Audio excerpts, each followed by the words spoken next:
Well, one thing's for certain, no matter what Mark Carney does or the Liberals do, it really feels like the mainstream media backs them up. No matter how catastrophic, they turn it around and spin it and say, you know what? Mark Carney's doing great things. And so I just feel like it's an obligation for YouTube channels to make videos to show the truth. And there's a whole lot of awesome YouTube channels out there that have gained exponential growth due to the election, leading up to the election and post-election. And that's really where it's at right now. It's independent media. So if you haven't yet already, I'd like to encourage you guys to hit the like button and subscribe if you haven't yet already, because we need to stick together in numbers and really show that this is just insane what the media is trying to portray.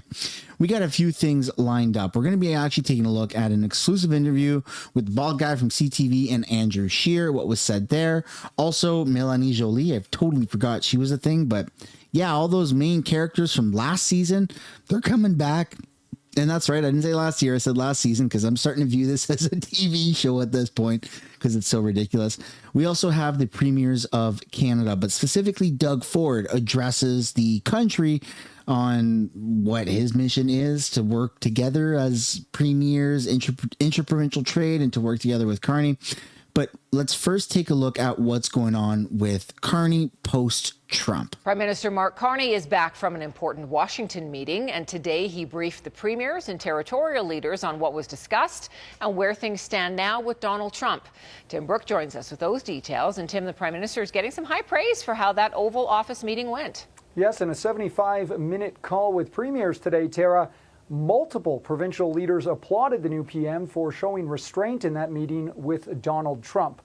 And that does have some lasting effects, as at least one premier left today's call saying there is a sense of unity amongst the leaders. But as we know, well, here in Alberta, that unity is being challenged. Premier Danielle Smith has spoken about a referendum on separation and told CTV News again today she wouldn't stand in the way if Albertans did want to leave. But separation wasn't brought up in today's premier's call.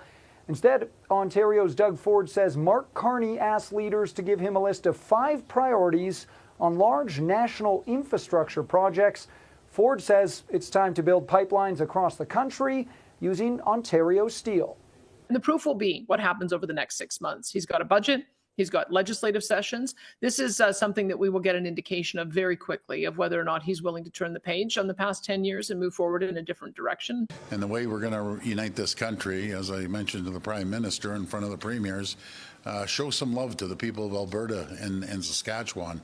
And let's start diversifying our trade when it comes to oil. Let's start building pipelines west, east, north, and yes, south as well.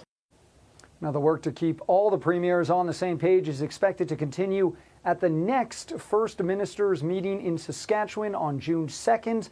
Carney will be traveling west for that face-to-face, Tara, which happens just 2 weeks out from the G7 summit. So we saw a little teaser of what Doug Ford said, but now let's take a look at a bit of a longer clip of what Doug Ford is actually saying to address the country. Toronto will be going out for lunch. So there's not this big rift that everyone's playing out. I just want to support the people of Alberta and Saskatchewan. They've been ignored for a decade now, and I support them. It's as simple as that. Did the premiers tell her that maybe having a referendum isn't such a great idea against the backdrop of these annexation threats from the United States? You know, you're saying divided we fall. Yeah. Did the premiers? No one brought that up. Maybe that comes on a private conversation. But we're all meeting on June the 1st, June the 2nd, out in Saskatchewan, and we're all united. I'm telling you we are. I know what you mentioned about Alberta, but we're going to make sure we support the people from Alberta and Saskatchewan that's felt left out over the last 10 years. I'll be 100% behind them. And I want to build those pipelines on one condition. They use Ontario steel. So we got to protect that. I'd love to know what you guys think down below in the comments. Is this good for the country? Is this bad for the country? Does this mean that we're now going to have premiers and different political parties uniting? What does this mean? Let me know your guys' thoughts down below. Speaking of uniting, it seems like the Conservative Party have a bit of an uphill battle. While Pierre is waiting for his by-election to take place, you have Andrew Scheer in the interim kind of be the Conservative Party leader, which doesn't really mean anything because Parliament isn't resuming. But That's why you're seeing more and more of him running these press conferences or specifically interviews. And that's what we're going to take a look at next is a one-on-one sit down, an exclusive interview with Andrew Scheer and the bald guy from CBC. Here we go. The old job, the new job's a bit like the old job. You've held this role before. I mean, congratulations on it. I mean, how do you plan to approach this in this unusual interim period where you're in this job? Yeah, thanks very much. First of all, I do just want to correct something you said on the air last time I was on your show. You said the government did not permanently increase the money supply. They absolutely did. The money supply is over $700 billion on M2, higher today than it was during the pandemic, and the settlement balances are still significantly higher than pre-lockdown period. So I just want to put that on the table. Okay, the Bank of Canada did that, to be clear. Well, they were buying government bonds because of deficit spending. But anyway, what we're describing this role is this is a parliamentary role until Pierre Poilievre has a seat again. I'll just be taking over some of the duties that require somebody to have a seat to do that. So moving certain motions and managing some of the operations around the leader's office. But we had a great meeting yesterday. We had MPs, all the new MPs that we won in parts of the country that we have never won before, like Welland and in southwestern Ontario. So there's a great sense of optimism. We're obviously, looking through what we did or what we didn't do that led us to falling short. But there's a real renewed sense of optimism and unity behind Pierre Poilievre. Okay, so what was the big takeaway, though? Because there was a feedback, and in the early hours after the loss from the caucus when they gather here about, I guess, what went right, what went wrong, and maybe changes of direction or things you need to stick with. I mean, what's your high-level takeaway from the feedback the caucus presented? Yeah, I think first and foremost, we have to actually look at the data. The data tells the story about what happens. It tells the story of how we had tremendous growth in ridings that we lost by small numbers of votes. So, we lost some seats with 46, 47% of the vote. In most elections, getting 45 and above means you win the seat. It didn't mean that this time. What does that mean for the party? The new math, electoral math, is the NDP permanently in the single digits across the country. In my own province of Saskatchewan, they got less than 8%. This is the birthplace of the CCF and NDP movement. Clearly, counting on the NDP to take 10 to 20% of the vote might not be part of the decision-making going forward. What we aren't going to do is we're not going to listen to people who don't want our party to win to diagnose the problem. We want to meet with candidates who fought. We want to meet with volunteers who are at doors all across the country. We want to hear from them. And we're in the early days of compiling all of that feedback, while at the same time recognizing that to go from 34% to 42% to increase seat counts by over 20 seats and picking up these seats in historic places is a great base to build from. So we don't want to lose anything that we've built, and that's part of the team coming behind Pierre yesterday that we saw is that everyone believes that Pierre is the guy that can get those missing 3, 4, 5% to put us over the top next time. What was his message to caucus? Because, look, losing the election, in these circumstances, I mean, who knows if it's going to stay this binary in the next election or not, and whether you'll hold and the Liberals will hold. I mean, who knows where that will go. But, your leader lost a seat. He's now going to run out in Alberta. I mean, what was his message as to how that happened in terms of why Carleton went the way it did? Well, the riding has changed. The makeup of the riding has also changed. Some of the issues that resonate in a place like Ottawa, I know that in Ottawa there's a lot of people that work in public administration, in government services, government departments. So sometimes the issue sets that our party speaks about might be a little bit different, or might be received a little bit differently here. So again, you really do have to take time to sift through and say, okay, even when you gain votes in a riding, if it doesn't mean that you gained enough to win, we have to figure out why, where, which communities, which demographics. We saw incredible growth from young people. The 18 to 35 demographic really came out in a big way and supported our party to historic levels. That's incredibly optimistic. Most marketing teams will tell you if you can get young people to like what you're doing or like what you're saying, that bodes well for the future. So we need to look at some of the demographics that didn't come our way this time or didn't break our way as much as other demographics did, and figure out, is that a policy thing? Was that the way the campaign was run? Was that some of the messages that we put out? So Pierre's message was reflective. Obviously, he's the leader. He takes responsibility for the campaign and for the operations. But so reflectiveness and a willingness to hear from both MPs, candidates, and volunteers across the country what needs to be done, and a commitment to do what it takes to deliver the victory next time. But I wonder, is the conclusion you're drawing, or maybe it's too early to know, that it's sort of like keep on keeping on, like essentially get to a do-over, get Mr. Poilievre back into the House of Commons, stick with Jenny Byrne as the campaign manager, and hope for a better outcome in the next election and work for it? Or do you take from any of this a message that something needs to change and there will be change? Because if the leader and the strategist and the team around them stays the same, and that's your choice,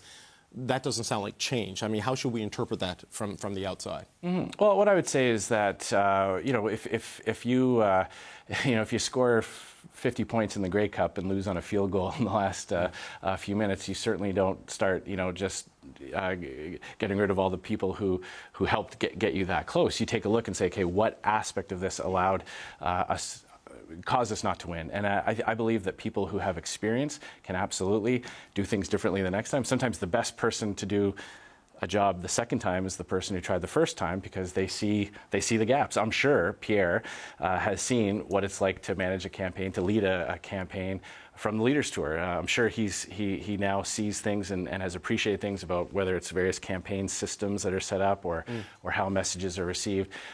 Same is true for all the campaign team that were working in what we call our war room, the ones that were planning the campaign and planning the messaging, doing the ad buys. I'm sure the people in that room now have experience and know what they would do a little bit differently, a little bit more of this, a little bit less of the other. So more refinement than wholesale revolution. Well, I think anytime you go from 34 to 42, anytime you win seats in historic levels, win votes that have never been historically associated with our party. I'll tell you, in 2015, when we were going through our election results after the loss in 2015, we were told that the three big groups that Conservatives had to figure out with were New Canadians, young people, and unionized workers, people who work in unionized trades. Those three groups came our way big time. So there's a lot to be optimistic about, and making those refinements, making those changes, I believe are what's necessary. And again, doing that in a data-driven way, really taking the time to go through the results, not 1 week after the election suddenly deciding that person is responsible for this, or this is what caused this. I mean, we want to do this in a thoughtful way. We owe it to our members to get this right. We owe it to our voters to get this right. And that's what we're going to do. So the issue set that you outlined in terms of the National Capital Region that might have played a role in the Carleton outcome. Obviously, Mr. Poilievre is running very far away from the National Capital Region, going back to the province where he grew up and running in Alberta. That issue set, though, does that suggest that maybe Mr. Poilievre, his next chapter of his political career is in the West, it is in Alberta rather than back here, sort of in the Ottawa area? No, I was just trying to answer your question about why in one particular area or another. But those issues may very well be there when the next election happens too. They may. I mean, I believe that the Liberals will be hard pressed to create the conditions that led to their victory. A massive, unprecedented threat from a U.S. president saying things about our country that literally no other U.S. president has ever said, and dumping a sitting prime minister who didn't want to go right on the eve of an election. I doubt that those conditions are going to be there. But for right now, what we know is that Damien Carrick has offered to step down and allow Pierre to run there. We're hopeful that the people of Battle River Crowfoot allow Pierre to come back to the House, and Pierre is taking this very seriously. He's not taking this lightly, earning the trust of people in that riding, so he can come back in the House and lead us from the House of Commons. What happens after that? What we do know is that Mr. Kirk will be running in that seat in the next general election, and we're taking this one step at a time. So I don't have an answer for you right now on where that might be, but I'm sure as the next election comes closer that we'll be making those kinds of announcements. Well, Mr. Carney has promised a quick by-election call, so I mean, it's going to take time just because the process takes time, but it's like end of summer probably. Mr. Poilievre, assuming he wins, will be back in the fall. So in the interim, though, we have this weird dynamic where he is the leader of the Conservative Party, but you are the leader of the opposition. What happens with Stornoway? Does Mr. Poilievre and his family stay there? Because you technically have the right to go in there. You're supposed to be a member of Parliament. I know this is sort of a transitional period. I mean, what's the decision there? What's going to happen? Well, it's the day after our caucus made the decision, so some of those discussions are still ongoing. I mean, for my own view is it does cost a lot of taxpayers' money to move somebody else, to move somebody out, move somebody in, just to move them out, just to move somebody in again. So I'm going to be taking my own view on this is whatever is the most efficient, the most cost-effective for Canadian taxpayers. We don't want this to add to any extra burden. So those discussions are very early on. But again, it's, the most important thing for us is we want Pierre to have a seat back in the House of Commons as quickly as possible. We expect to take Mr. Carney at his word. He's promised to do this very quickly. So we anticipate that this is just an 8 to 12 week scenario, and whatever decisions are made around office space and residences and things like that, in the grand scheme of things, will be moved very quickly. Right, but there's a world where they stay there because of ease and cost, and because of the transitional nature of this and how temporary it might be. Well, again, very early days of those discussions, so I don't want to prejudge anything that may come out of that. Okay. Opposition Leader, Andrew Scheer. It's good to see you again. Thanks for coming in. I would love to know what you guys think down below in the comments about that. Is the future looking bright for the Conservatives, or do they have an uphill battle? Let me know your guys' thoughts down below. And speaking of uphill battle, I totally forgot that Mélanie Joly was even a thing. But yeah, I know she's trying to make a reappearance in the media, and I guess because Parliament is resuming and they are back to somewhat doing their job. So let's take a look at this interview. Same bald guy from CBC and Mélanie Joly. The tone of the meeting seemed to be friendlier than some of the rhetoric in recent weeks and months, but the issue set remains largely unresolved at the end of the meeting. So what has fundamentally changed with the meeting between the Prime Minister and the President? Well, the goal of the Prime Minister and the Canadian delegation was clearly to establish a new partnership on trade and security with the U.S. And so what you saw in the Oval Office and following afterwards for a lunch was really the fact that we're putting the new foundations to make sure that that partnership is able to come to fruition. And at the same time, you're really seeing a fresh start, a new approach between Canada and the U.S., which is really important. So where does that go from here in terms of process? Do we look at formal negotiating teams like we saw during the NAFTA renegotiations during the first Trump term? Or is it more ad hoc working groups, minister to minister? What is the shape and structure of the process at this point? Listen, David, I know that there's a lot of interest out there for a lot of the details, but in diplomacy, sometimes details are left behind closed doors. What I can tell you, though, is we will be working on this new partnership.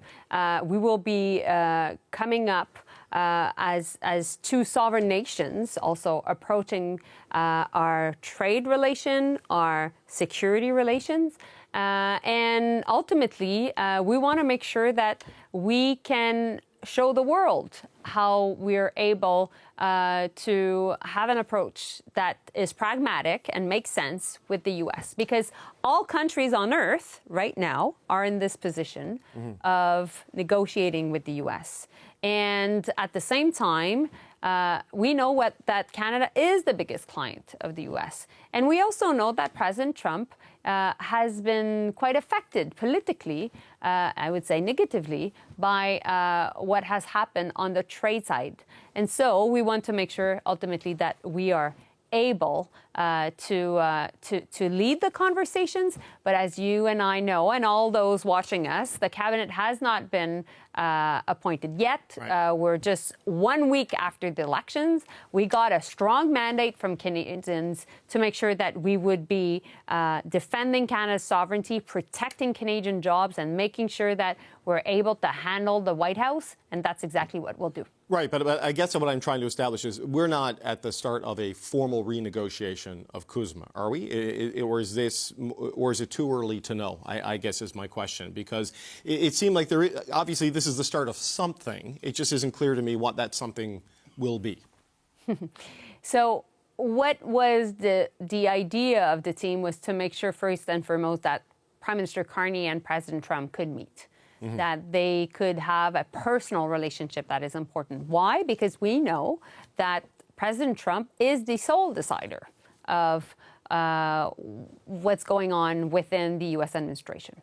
And therefore, that relationship is key.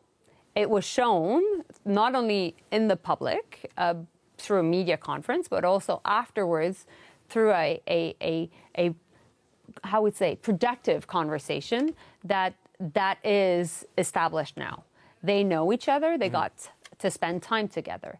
Now, the next steps are definitely to see what can be done on the trade side and on the security side. We've never done both together at once. We know we've been over-dependent on the U.S. for too long. We know, meanwhile, that we have to be closer to the UK. We definitely have to be closer to the EU and closer to key Asian countries.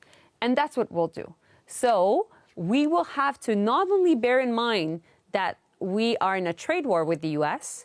and that we, of course, want to lift tariffs, but we don't want to deal with damage to our economy that would be long-lasting. So that's why we want to have a much more holistic approach. And at the same time, what we want to do is to make sure that we keep our doors open to new opportunities that we can have with Europe and with Asia that will help us make sure that we cut that over-dependency. So that's our approach. Of course, we're a new government. Of course, not all ministers have been, like the new cabinet has not been appointed. And of course, we know that being the biggest client of the U.S., we can show the world how to approach the U.S. So it's a big agenda. There's a lot of ambition. But at the same time, I think we have the right prime minister and the right team to handle it. Okay, the president did repeat his belief that Canada will be better off as the 51st state in the public portion yesterday in the Oval Office, though he suggested it more as this is a good idea rather than this is a clear goal of his administration. I'm just wondering how you and the Prime Minister and others interpreted those comments in the public meeting, and how did that align with what was said in the private conversations? I know you probably won't give very specific details on that, but how would you broadly describe the conversations around the 51st state agenda?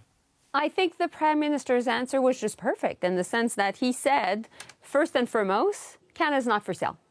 And the only owners of Canada, which are Canadians, are saying clearly that is not the case. And so we will be able to negotiate, but and deal with each other as two sovereign nations, period. But the president doesn't seem to take no for an answer there, right? He kept saying never say never, never say never, and it was hard to tell if it was joking or serious. I mean, how did you view it based on the full meetings? You're not the first colleague asking me, that question, but the question is, why don't you say what Prime Minister Carney said after he said never say never? Prime Minister Carney said never, never, never. So that's it. That's, Canada's not for sale. And when it comes to our sovereignty, it's not up for discussion, period. And I said that also when Marco Rubio was in Canada at the time. I said, we're proud people, hardworking people. We'll defend our sovereignty. And when you come here, you respect it, period.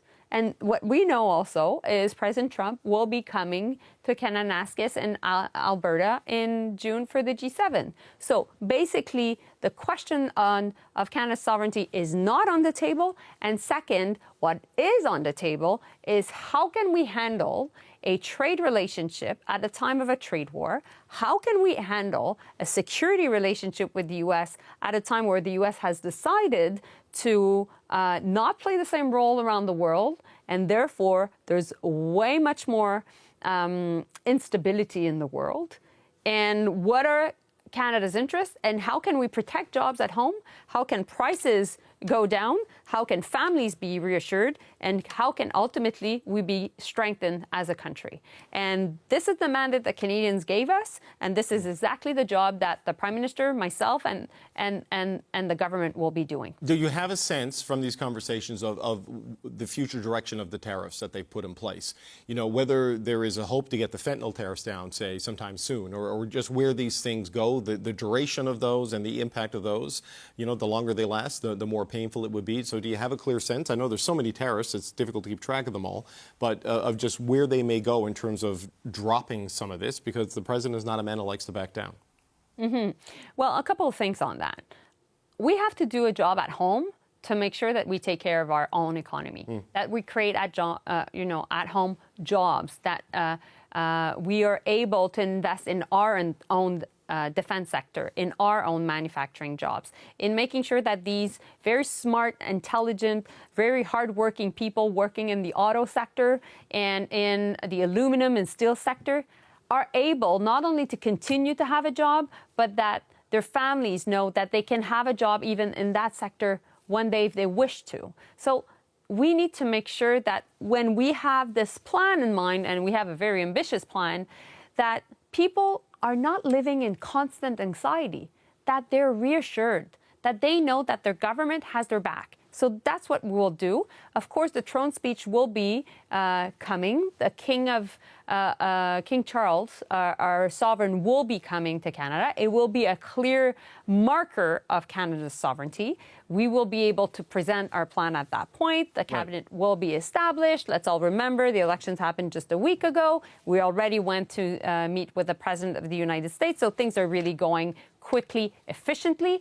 And at the same time, what we'll do is we want to have an approach that is general, I would say holistic, to negotiating. And so trying to not to fall into the trap of having, lifted a tariff and another one popping up. So our goal is to make sure that we are able to have that negotiation and able to have that clear plan to create jobs at home. Right. Okay. So clearly, the tariffs, the security arrangement, the defense arrangements, the overall trade arrangement, we are at the beginning of a process, and where that ends and when there is some relief, it isn't clear at this point. But so much of it, based on what I saw yesterday and what you're saying today, kind of depends on that interpersonal relationship between the Prime Minister and the President, we knew that. right? So we knew that. So how would you describe where that is? Because, he took shots at former Prime Minister Trudeau, at Chrystia Freeland yesterday, and I know Prime Minister Carney did not take the bait.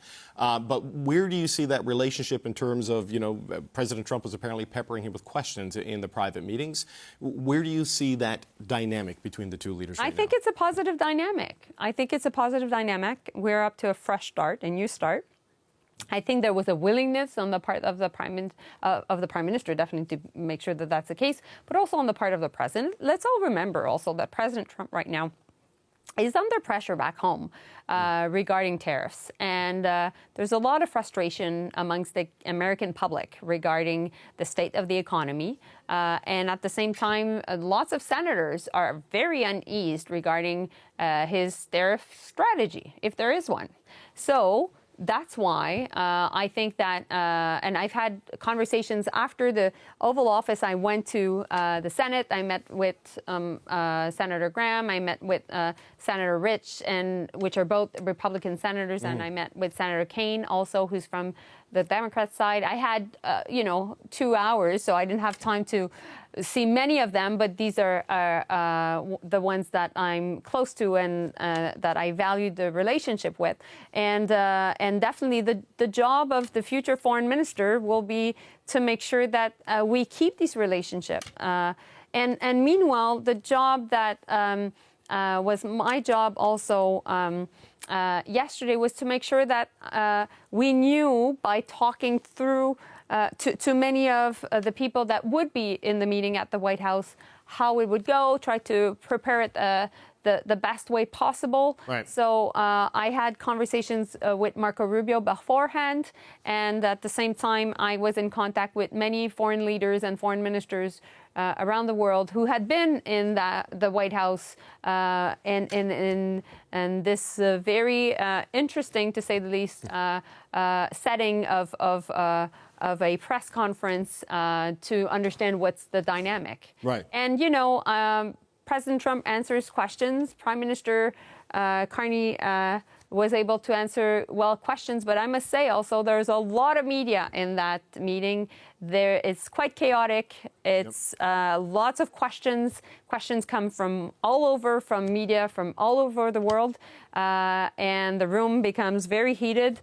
And it's quite an experience. No, it was quite the thing to see. I was standing right behind Stephen Miller as this was all going on, and it was quite a crush of people in a room that is smaller than you think when you see it on television. but I guess as a final point, Minister, I know you were part of some of the trips to Mar-a-Lago and meetings with the administration. administration, over the last couple of months as the relationship has been quite challenged. How was it yesterday compared to when you went to Mar-a-Lago, compared to the early days of this conflict, shall we say? Has it improved? How substantively has it changed? I think what is important is the context has changed, David. First, we just came out of an election. We won. Prime Minister Carney has a very strong mandate. He is a new politician. He was able to really change completely the course of the election and basically come out as a winner. And I think that Prime Minister Carney was able to, because of this performance, to really get the respect from President Trump, from himself. So that's one point. Second, this was happening at a time where Liberation Day, quote unquote, happened. And President Trump has gone through a lot of economic pressure, financial pressure, and I must say a lot of political pressure. And Canada's the biggest client of the U.S. Right. We're the nice, reliable, friendly neighbor.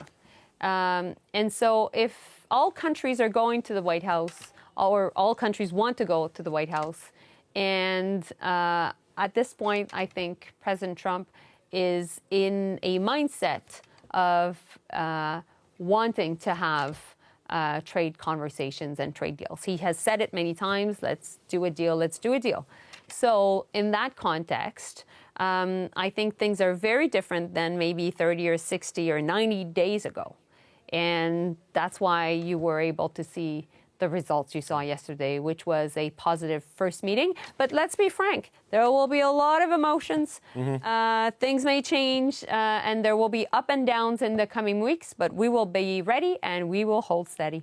Okay. That, ladies and gentlemen, concludes the video. And I feel like we're going to see more and more of this type of rhetoric be pushed out by the mainstream media, that Liberals are doing such great work and that Mark Carney is doing such great work and Pierre is still the bad guy in Canada. And I just don't get it. Pierre's message was incredible.